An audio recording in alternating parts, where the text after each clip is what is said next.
Okay. Awesome. Awesome. All right. Well, you guys, I am so excited. Lily Gauthreaux is our special guest today, and you guys know, I mean, what just a blessing to have Sister NSCs. And I know I shared with y'all Lily's training, and I don't know if all of you got to listen to it, but I know some of you did, and it was so on point, and I just felt like that little nudge, like ask her to share on the Monday morning Director DIQ hotline call. And Lily and I debuted together. We were at our Scholar Day, whatever that's called, together. And then on our first NSC trip together.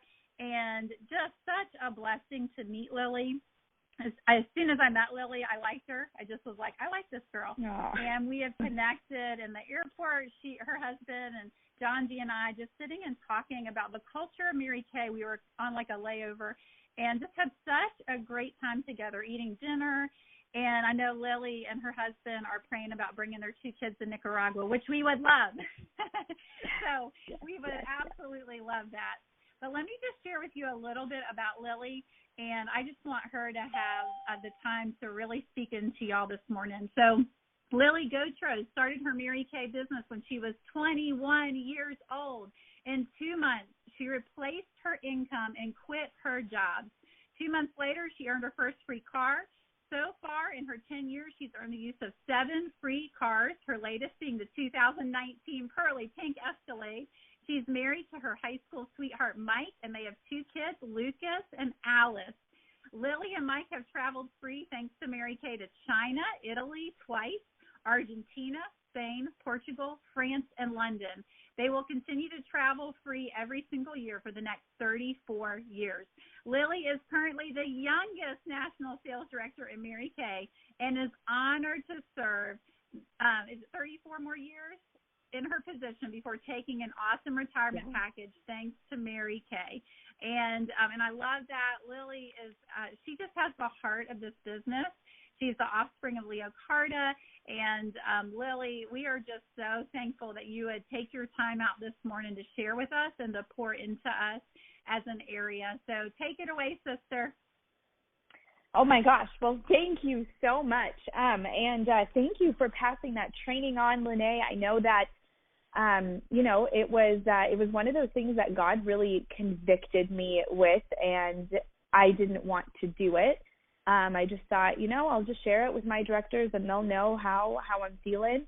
And God really put it on my heart to share it at leadership, where we were doing a director day with 5 other nationals, and then it really did kind of spread like wildfire. And so I'm grateful, that I listened to the nudge and I didn't give in, and I was courageous, because that took courage to do that training. And so thank you for passing it on and loving it and appreciating it, because it did not come from me. So thank you. But I'm so excited to share with you guys today. I've been in Mary Kay almost 11 years now, and actually just in like 2 or 3 days is my anniversary. And I don't know that I have ever felt more energized and convicted and passionate for this business and what we get to do. And so let me take you back to who I was when I came into Mary Kay. I was really busy. I was always in chaos. I was really stressed. I was quite negative. I did not have a walk with the Lord. We were barely scraping by. I was working 2 jobs. My husband was working full time. We were both going to school. I just was in this place of, oh my gosh, is this what being an adult is like? And it was not fun, and it was exhausting. And because of the exhaustion, it made me kind of a toxic person. And everybody always asks me, how did Leah find you? Like, where did Leah find you? And I want to tell you guys that I don't know what she saw in me, because quite frankly, I did not want to be there. I did not have a good attitude. Like, I was just not someone that you would look at. And I met her at, are you guys ready for this? A skincare class. Okay, a skincare class. I know. I don't know how she found me, okay, but it was at a skincare class.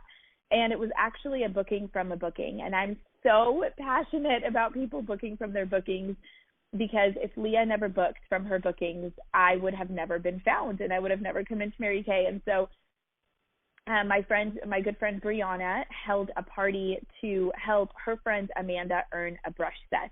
So Amanda had held an appointment with Leah, and Leah told her that if 3 of your friends hold an appointment with me, you'll get your brush set for free. And Brianna was the third booking. She was the third one that said, okay, I'll do it to help Amanda get her brush set. And I happened to be at that appointment. We tried everything on our hand. We didn't even do it on our face. I rolled my eyes the entire time. I bought stuff to be polite. I broke up every set you could possibly break up. Like I ordered just the cleanser, not the moisturizer, and then the satin lip scrub. And she was like, you don't want the set? And I said, no, I just want the scrub. And Leah said, can I take you to coffee and tell you what I do? And I said, no. And I said, no, thank you. I don't want to waste your time. You know, I have my life all figured out. I know where I'm going. I really don't have time. And she handed me this beautiful recruiting packet. And she said, I will bribe you with a makeup remover. I'll give you a makeup remover if you meet with me. And I remember this is what I thought. I said, okay, how long is it going to take? She said, 20 minutes. And I thought, okay, it's $15. It's a $15 item. At that time, it was $15. And I made $20 an hour. And so I thought, okay, 20 minutes for $15 makes sense based on what I make per hour, because I didn't want to buy the makeup remover, but I wanted it. And so that's the only reason I said yes, was because the bribe financially made sense. And I remember that day like it was yesterday. I had a terrible day at work, and I called my husband on my way, and I said I had the dumbest day at work. Like I had a stupid day. I don't know if you guys have ever had a stupid day. It was, everything that happened was stupid. Everyone was stupid. I was not in a good place. And I was talking to my husband, and I said, now I have to go meet this stupid Mary Kay lady. Like, what am I doing with my life right now? And I went and I met with her, and we sat there for 30 minutes. And I left, and I called my husband, and I said, I'm going to do Mary Kay, and I'm going to drive a pink Cadillac, and our life is going to change. This is going to be amazing. And he was like, what did she feed you at that appointment? Like, what just happened? This is not who I talked to 30 minutes ago. And so I came home, and I popped a CD in a CD. It's like a round silver disc that you would put into a CD player, and it would play music, okay? And I popped a CD in, and we played someone's story of how they came into Mary Kay. And so we listened to that together, and he listened to it, and he was like, oh my gosh, you're going to do Mary Kay, and you're going to drive a pink Cadillac, and our lives are going to change. And so 30 minutes later, he was on board. And I always like to share with people what Leah did. They always say, well, what did she say to you? What did she say? And I'll tell you guys specifically what she did and what she said if it blesses you. Number one, she broke down for me what it would look like for me to make $1,000 a month. And I remember her saying, Lily, I know you're super busy. I know you have all this stuff going on, but if your boss right now came up to you and said, if you work an extra 3 to 5 hours a week and I teach you how to make $1,000 a month, what would you say? Or I'll give you $1,000 raise, what would you say? And my answer was yes. And I said, I would shower less, I would sleep less, I would do something less, but I would find 3 to 5 hours a week for an extra $1,000 a month. The second thing that she said was, Lily, I don't care who you know and I don't care what you know. If you're willing to learn, I will teach you how to make a 6-figure income. And I just remember thinking, dear goodness, I do not have anyone else in my life giving me an offer like that. She knows I don't bring anything to the table. She knows I'm grumpy. She knows I do not look the part. I'm a total tomboy. I haven't even been nice to her. And here she is saying, if you're just willing to learn, which one thing I knew about myself was I was a good student. And so I thought, well, if she's going to teach me how to make over $100,000 a year, I am not in a position to say no. Like, I am just not in a position to say no to that.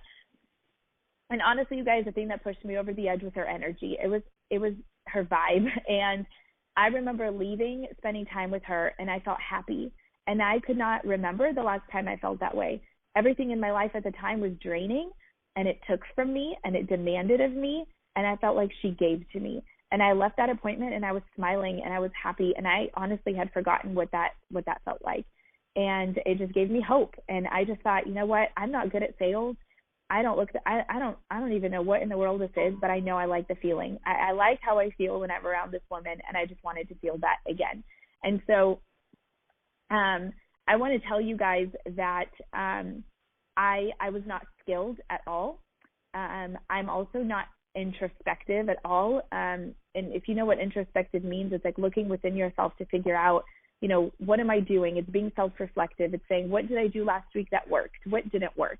I had none of those skills. In fact, if you guys have taken Gallup Strengths Finder, introspection is a gift, and it's like number 32 on mine, which means I don't have it. Okay, there's only 34, and it's 32 on mine. Like, I do not have that gift. And so I'm very much like a go, go, go. I don't stop. I'm a doer. I don't pause. I just go. And because of that, I think I worked a lot harder than I had to. A lot of times people say, oh my gosh, you got to national so fast. What did you do? I think I just did a lot. I think I could have done a lot less if I had done the right things. And so I want to give you hope, because the one thing that I think I did right was I didn't quit. And I always told myself, what if the next skincare class is the one? What if the next skincare class is the one that changes my entire business? And I did move quickly. I got into DIQ.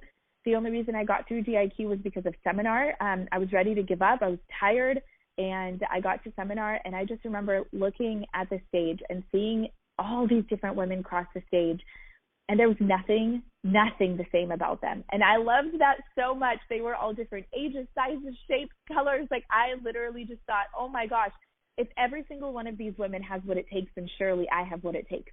And so I went home and I finished DIQ. And when I became a sales director, I just cruised. I pressed cruise control. And so if you're in DIQ right now and you are listening, my biggest prayer for you is that you do not go onto cruise control. And the reason I did that was because I came into Mary Kay so that my husband and I could have kids. I didn't want to work 65 hours a week and barely scrape by. I wanted to work 20 hours a week and barely scrape by. So my dreams weren't like, oh my gosh, we're going to buy a yacht or we're going to do all these incredible things. My dream was to make the same amount of money that I was making at my job, but work less so I could fit a baby in there. And that's exactly what we did. We started our family, and I was a sales director, and I was bringing in the same amount that I was at my two jobs, but I was working a fraction of the time. And we had Lucas, and it was magical, and it was great, and I was home. I was home all the time, and the only time I worked was when he was napping or when he went down to go to sleep. And I was really just kind of maintaining that, and I was on cruise control, and I thought everything was great, and I thought I had it all together. And I went to a retreat, and Lucas had just turned 1, and I was driving home from that retreat. I was in my Equinox, and I remember driving home, and I had this vision. I mean, God had to have given me this vision because I don't know where it came from. I wasn't sleeping on the road, I promise. Okay, I was wide awake and driving, and I had this vision, and I imagined that Lucas was 5. I don't know why he was 5, but it was very clear to me that he was 5. He was this blue-eyed, blonde-haired little boy, and he was staring up at me with these big blue eyes, and I looked down at him, and I said, Lucas, you are the reason I did not do what I wanted to do with my life. And you're the reason I didn't reach my full potential. And when you were born, I stopped dreaming. And I'm sitting in my car, driving home by myself from this retreat, and I'm bawling. And I'm like, what is wrong with me? Like, why would I ever say that to my son? Like, that's terrible. And I realized that if I did not change my mindset, that was the burden my son was going to have to bear. Because I thought everything was great and I thought it was fine, but I realized that I had to honor my discontent. I heard Barbara Sundin say this a few weeks ago. She said, honor your discontent. If there is something in your life that feels off, you have got to honor that. Like, that's God's way of telling you you are made for more than what you're currently doing. And I didn't even realize that. I thought I was fine. I thought I was at peace. I thought everything was great. I thought this is why I started Mary Kay. And then I realized I am not going to be one of those parents, and I know you guys have all heard them, those parents that, are like, oh, once you have kids, that's when it's over. You can't have any more fun, and your marriage changes, and you don't have any money, and you don't have time to do. I was like, no, that is not going to be my story. My son did not ask for that. I prayed for that baby. I prayed to have him. And so there's no way that he's going to do anything but inspire me to be my very best self. I'm not going to put that on him. And so I came home and I changed. I will tell you that I still spent so much time with him, but my intention behind my work changed. I probably did work an extra 5 to 10 hours a week. But to me, for me to work an extra 5 to 10 hours a week, for me to be the mom that I was when I was fulfilled and happy and knowing that I was living in my purpose, changed everything, because I was a better mom and a more present mom, and I was able to be there. And so we went from So that retreat, we were in our Equinox. Exactly 3 years later, we were a national area. And so from Equinox to our national area debuting, it took us 3 years. And here's what I'm going to tell you is it doesn't matter. Oh, let me loop that story back around, actually. When we debuted our national area, this always makes me cry. When we debuted our national area, Lucas was 5. Oh, and I got to bend down just like I had envisioned, and I got to look at that blonde-haired, blue-eyed little boy, the same exact boy that I was talking to after that retreat, and I got to look down, and I got to say, Lucas, and it was on the seminar stage in front of 8,000 people, and I got to say, you are the reason that we're on this stage, and you're the reason I did this, and you're the only reason that I had the courage to do this huge thing was because you were born, and I wanted you to know that you were my reason why and not my reason why not, okay? And so you guys, God totally made that situation come full circle because I had no idea where I would be, how old he would be, whatever, when I became a national sales director. And I really do believe that the whole point of that was to say you need to change that story. If you don't want the story to be you're the reason I didn't, you need to be different tomorrow. And so I started being different. And so, I did an event a couple days ago, and I had someone come up to me and she said, oh my gosh, I'm in DIQ and I have all this work to do and I'm starting to panic and I'm this and I'm that. And here's what I told her, you guys, and here's what I want to tell you, is it does not matter where you're at or the circumstances. It does not matter. What matters is where your head is at, because you can do it. I've done it with 2 jobs and going to school. I've done it with no job and school. I've done it with kids. I've done it with no kids. I've done it with a huge support system. I've done it where we moved across the country and I did not know a single soul. I've done it with my husband working full-time and going to school and being a coach. And I've done it with my husband being at home full-time. And so what you have to do is figure out how it's going to work for you. And so if you are at a point where you have a lot to do and you are freaking out, you're thinking about you. And so everyone you talk to, everyone you interact with, it's this level of desperation. It's like this, oh my gosh, I need this many more people, or I need this, or I need to go do this. And people are picking up on that, and nobody wants to work with that. What you've got to do when you have a big goal is use it as a reason to talk to more people. And so you know that the people are there. You know that God's got you. You know that He's going to provide. But you now have a reason to talk to more people, to do more, to be more bold, to be more assertive, to turn over a rock that you otherwise wouldn't have turned over. And so here's the deal. A big goal is not you becoming desperate, because that's you making it about you. A big goal makes you more courageous and bold and assertive to do things that you never otherwise would have done. And that's how you have to treat it. I can't tell you how many people I have that set a goal, and the last day of the month, they're still, let's say it was to share the opportunity with 50 people, okay? And the last day of the month, they're at 25. And they're like, I have to share with 25 people today. I don't know 25 people. I don't even know where these people come from. And they find a friend of a friend that they met one time at some gathering. And they're like, you know what? I sort of kind of know you. I have this huge goal. What can I share it with you? They turn over every single rock, and that's the rock they needed to turn over. And if they didn't have a goal, they would have never been bold enough, brave enough, or even thoughtful enough to think of that person that needed it the most. And so when you have a huge goal, it can't be about you. It's got to be about your courage. And so you have to understand that the bigger the goal, the bigger your courage needs to get. So I'm going to tell you guys a couple things that I think are important, and things that I did well and things I did not do well. So I was not introspective. We already talked about that. I think I saw a lot more faces and a lot more people than I needed to, honestly, because I did not work them actively. And so please work full circle. It breaks my heart when people complain about not having bookings. You never have to run out of bookings if you do your job well. And there's 2 types of people. There's people that love lead generating. They love meeting new people. They love getting out into the world and meeting new people, and that's exciting to them. And if that's you and that's where you want to spend your time, that's great. Use your gifts. But if you don't like that stuff, or you feel like it's a waste of time, or you don't want to do that, then please, for the love, book from your bookings, get referrals, do your job, Because you guys, if we just do our job the way Mary Kay designed for us to do our job, our calendars will never be empty. So if your calendar is empty, that's just a reflection of you not finishing the circle. You did not do your job. And so I tell people you've got to decide, but you've got to keep that date book consistent, okay? It doesn't even have to be full. It just has to be consistent.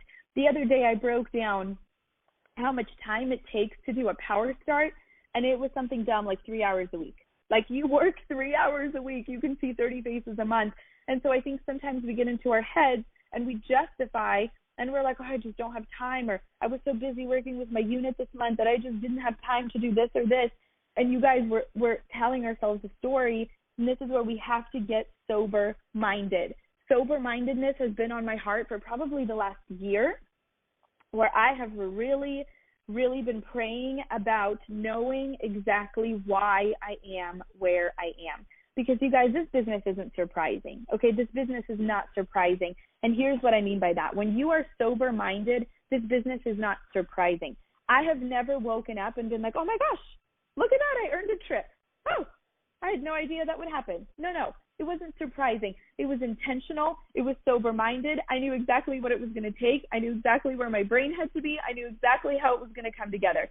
It's also not surprising when someone falls flat on their face, you guys. It's just not, because if you are sober-minded, you can look at your month and you can say, this is why this happened, and this is what I did, and this is what I did not do. If you are sober-minded, this business is not surprising.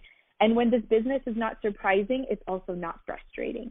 And so I want to tell you that if you're living in a state of frustration, if you're feeling like you're stuck, if you're feeling like you're in a rut, there is some level of disillusion. There's something going on, or delusion, I guess I should say, that something's going on that you are not seeing, but I guarantee you the people around you are seeing it. And so have the courage to say, hey, I feel like I'm working really hard and I'm not getting the results. Can you tell me what I'm doing? I remember talking to one of my offspring, and she was telling me that she said, I've been working so hard and I've been blah, blah, blah, and I'm working my business. I'm tired and I'm not getting the results. And I said, okay, I love that you said that. Let's break it down. Why don't you go through for me? Because she's like, she writes everything down in her date book. And I said, why don't you go through for me and write down your IPAs for the last couple months and let me know. She called me back and she's like, I'm really embarrassed to make this phone call right now. And I said, it's okay, let's figure it out. And she said, I figured out that I was working 6 hours a week. And I said, okay, so if any other business that was expecting massive growth was operating 6 hours a week, what do you think the results would look like? And she's like, oh, I know, you don't even have to say anything. She's like, I thought I was working so hard, and when I actually went back and looked at my date book and figured out what am I doing that's actually moving the needle, okay? Not what am I doing in my business, not checking a box. What am I doing that's actually moving the needle in the direction that I want to go? It was 6 hours a week. So no wonder I am where I am. And she became sober-minded. And so I think being sober-minded is one of the smartest things that you can do. How to tell when you need to see faces, I'm going to tell you guys. Number one is if your unit size is under 50. If your unit size is under 50, you've got to get some parties on your books. If you have no key players, I remember leaving a retreat one time, and one of the trainings was like, get your key people. And I was like, I don't think I have any of those. And so I knew that I had to be out in the field finding them. If your passion is gone, you've got to get out in the field, you guys. I just held 2 parties a week and a half ago, and then I have 3 more actually. When you said Power Saturday, I have one coming up on Saturday, and I have not been super stoked about holding appointments until like a month ago, and all of a sudden I was like, I am so excited to go meet new people in my community. And so you guys, if your passion is dwindling, there's nothing like sharing our product with a new person, seeing their face light up, seeing their confidence go up, seeing how much of an impact you are able to have on her by telling her that she is beautiful and finding her the right stuff, sharing the opportunity, and then changing someone's life. Literally every single time I try the product, I want to go home and facial myself. And every single time I share the opportunity, I want to sign up all over again. And so if your passion is gone, chances are it's because you are not sharing what we need to be sharing with people, which is our product and our opportunity. Or you need to go out and see faces. if you are checking boxes, okay? If you're checking boxes, if you're being that director that's like, I'm working really hard and I'm not getting the results, most likely you're checking boxes. You're justifying that you're working your business, but probably not actually moving the needle. I read this one time, and I thought it was so smart because in Mary Kay, we're growth addicts, right? Like we love to grow and we love to work on ourselves. And I read this: self-awareness, when not applied into growth, is a form of narcissism. And so how many of us are walking around knowing our personality, knowing our love language, knowing our Enneagram, knowing our strengths, knowing our whatever else we know about ourselves, but we don't apply it into growth. We just walk around knowing that. And so really, you're just someone who thinks about themselves and know themselves a lot, which is a narcissist. And so you guys, self-awareness, when not applied into growth, is a form of narcissism. And so how can you take who God created you to be, the best version of you, and go impact the world with that person? That is where success in Mary Kay is at. I can literally look at my numbers and I could see where my passion level is. I can look at them and see, oh, this is a season I was really passionate. This is a season I was not. Because when I am on it, 1 out of 2 people I talk to will join my team. When I am not on it, I could do a power start and recruit no one. And so check your passion level because your numbers will reveal it, okay? Or to some people, it could be justifying. They're like, oh my gosh, look, I did a power start. I was in a really good place here. Oh, and then I wasn't. Oh, and then I was. Oh, and then I wasn't. And so you've got to figure that out and how to maintain that. I love what Crystal Trojanowski says. She says, if you lost your joy, it's kind of like when you lost your keys. Like if you lost your keys, where are you going to go? You're going to look in the last place you think you had them. So you're going to go and look in the last place where you had joy or passion. What was I doing in my business? Who was I talking to? What was I reading? What did that look like? What do I need to remind myself of why I love so much what I get to do? You know, you guys, it breaks my heart when people have to force themselves to work. When they're like, oh man, I really didn't want to today, but I did it. And we all have days like that. We do. But if that's your normal, that is not how this business is designed to work. I really don't believe that. I believe that our business is so fun and so exciting. Like I wake up and I'm like, oh my gosh, it's Monday. This is what I get to do today. Okay, oh my gosh, it's Tuesday. This is what I get to do today. And so if you are not bouncy, if you are not excited about your business, something is going on that we've got to figure out, because it is so much more fun to wake up and want to do it than your entire life to be working out of sheer discipline and forcing yourself. And that's how you get burnout, which is what we don't want. So passion is sustainable, you guys. It can be sustainable. Okay, so with all of that being said, you guys, I feel like I've learned an incredible amount throughout my journey. And I will tell you guys the thing, like just some practical things that have helped me stay on track is to have my schedule be, to have my schedule be structured, I guess, which I know is a word entrepreneurs really don't like, okay? But here's the way that I create my week, is I look at things that are non-negotiable in my business. Like these are things that really move the needle, and I have specific appointment times set with myself of when those things are going to get done. And so I'll share with you guys as a director, and I started doing this as a director because I got to the point where when I left my job, my family all of a sudden thought, oh my gosh, and I don't know if this has ever happened to any of you, but my family all of a sudden thought, oh my gosh, Lily is unemployed. Lily doesn't have a job. She can go pick that thing up from IKEA for you. She can watch your goat on the weekend. She can, do whatever you need her to do because she doesn't have a job. And so I had to create a schedule to be able to tell people, oh, no, from 10 to 2 I'm booked. From this, I'm booked. And so here's what I did as a sales director, because I learned to respect my time, okay? So Monday was always my unit meeting, and it was also my leads day, like where I would figure out, like, do I have referrals? Which bookings from bookings do I need to contact? It was kind of like my gather all of my people that I'm going to contact this week to book, and it was also my unit meeting night. Tuesdays was my booking day. I always booked on Tuesdays. Every Tuesday, no matter what, every Tuesday I booked.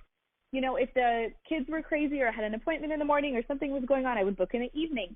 If my morning was open, I would book in the morning. But Tuesday was my booking day, and I always booked on Tuesday for the following weekend. So like 5 days out. I never book more than 10 days out. But really, I prefer to book Tuesday for that Friday, Saturday. Those were my personal business days. Friday night, I would do a party, and Saturday was my power day. So my unit knew, you're not going to hear from me. Friday and Saturday, those are my personal business days. Sunday was family day. Okay, family and God day was Sunday. And then Wednesday and Thursday was my unit day. So it was launch parties, sharing appointments, welcome appointments, all of that sort of stuff. And so that's how I structured my week to make sure that everything that was non-negotiable and that supported my goals was in my schedule. Because you guys, I was bringing new recruits to my unit meetings every single week almost. And so my people saw that was normal. That was a normal thing to do. I was introducing new people into our unit all of the time. And because that was normal, they did it. I remember there was a starter kit promotion month, which I know skews results a little bit, but my unit that month added 89 new people, you guys. In 1 month, 89 new people. And I don't think I did that many marketing appointments. That's just what my unit did. I just taught them to do it because I did it. And so your personal business is not just for you. Your personal business is to show people that it's not hard. And if you're not working your personal business, I really do believe you're showing people that it's hard and that it's not fun. And so for me, it just shows people this is fun. This is not hard. People want this product. People want this opportunity. And I loved being able to sit down with a consultant and say, oh my gosh, that just happened to me at a party. Let me tell you what I did. Oh yes, my new consultant just did this. Let me tell you. And so I was always moving the wheel myself, and it helped all the other wheels move so the momentum picked up and went way faster. And so if you guys take anything away, here's what I want you to take away. Whatever your circumstances are right now, I want you to know that you can do it. You don't have to even have your circumstances change. The most beautiful thing about this business, and the thing that made me commit to being a lifer and literally never even looking at another thing ever, is knowing that I can literally fit it into my lifestyle. And so whatever your lifestyle is, don't expect for it to change. Don't wait for it to change. Use the little pockets of time you have. Use your circumstances as a reason. Use a big goal as a reason to get it done and to be more bold and assertive and courageous. So I hope in some way this blessed you guys today.